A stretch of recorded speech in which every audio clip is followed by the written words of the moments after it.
Qu'est-ce qu'on fait après une longue vie remplie d'accomplissements qui incluent des postes de premier plan dans les domaines de la protection des consommateurs, des transports et de la politique de concurrence? Eh bien, Howard Watson, à l'âge de 70 ans, a demandé à devenir sénateur. Si l'on fait abstraction de toutes les autres contributions qu'il a apportées à la Chambre haute, le fait qu'il ait considéré une nomination au Sénat comme prochaine étape digne d'une carrière déjà illustre démontre que, en fait, cela relève la barre pour les candidats potentiels et pour nous-mêmes déjà à la Chambre. Je ne fais pas simplement référence ici au poste qu'il a occupé dans les plus hautes sphères du Canada, mais aussi à la motivation de sa carrière, le service au public. Le sénateur Watson est venu au Sénat pour poursuivre son engagement de toute une vie au service du public.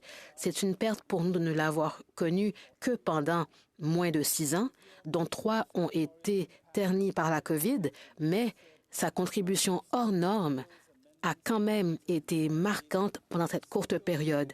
Si l'on mesure l'impact d'un sénateur par le nombre de mots dans le Hansard ou le nombre de projets de loi ou d'amendements, de motions ou d'enquêtes qu'il parraine, le nombre de visites dans les médias sociaux ou le nombre de paparazzi, le sénateur Watson obtiendrait probablement une note moyenne.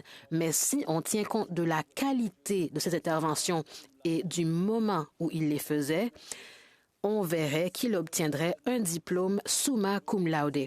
Avez-vous remarqué comment, lorsque le sénateur Watson parle, la salle devient silencieuse, les têtes se tournent dans sa direction et les oreilles se dressent?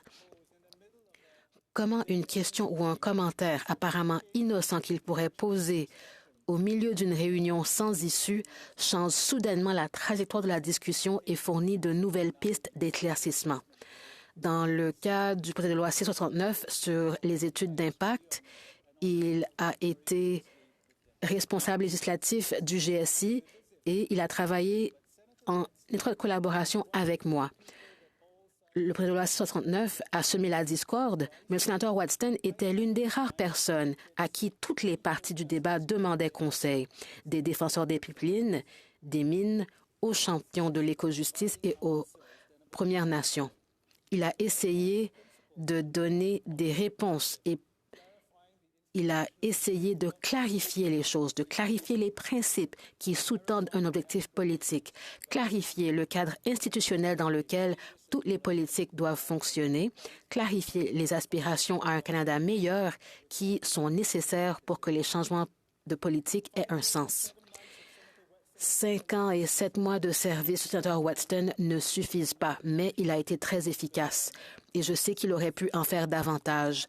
Son travail n'est pas achevé, mais c'est à nous de prendre le relais. Alors, après avoir atteint un nouveau sommet, qu'est-ce qu'il fera après? Howard, nous avons hâte à votre nouveau chapitre et nous vous souhaitons tout le meilleur.